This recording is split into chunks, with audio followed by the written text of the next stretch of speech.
Joining us from our Washington bureau with more on the one-week budget bill for Homeland Security is CBS News political director John Dickerson. John, good morning. Good morning, Anthony. Why was it so, I mean, it may seem like an obvious question, but why was it so important for Congress to pass this, temporary extension here? Well, keep the lights on is the answer. You wanted to keep the Homeland Security Department open, but the bigger reason this is a big deal is that this is kind of the first test of the Republicans who are running all of Congress now, and it's a test of whether they can do the minimum required in their jobs. And so that's why this has a huge political consequence if they didn't pass anything. What do you think it will take to reach a solution? Because all signs point to the fact that we won't have a full-term solution by next week.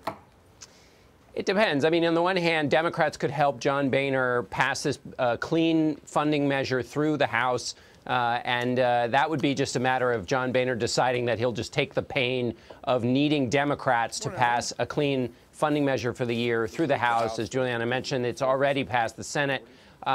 So that would just be a decision on the leadership, House leadership, Republican leadership, to just basically take the pain of that.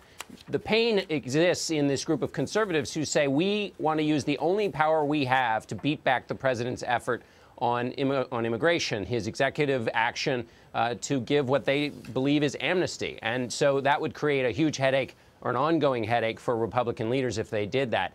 Short of that solution, the only other way would be to reconcile the views of those conservatives with Republicans in the Senate. And that's been very difficult. It's what's led us to this pass. John, why did the Republicans choose to take this moment to raise the immigration issue? Because after the election in which Republicans were brought to control of both the House and the Senate, there is a large and vocal number of people in the grassroots in the Republican Party and the conservative movement who say we've given you the power and we did not give you the power to just roll over when the president does something. And the only way that you Republicans in Congress can fight back against the president is to use the power of the purse. So you better use it. And for those conservatives watching their representatives in Washington, this is a test of whether they stand on principle. Be interesting to see who gets blamed for this one in terms of the political power of it all. John Dickerson in our Washington bureau, thank you so much.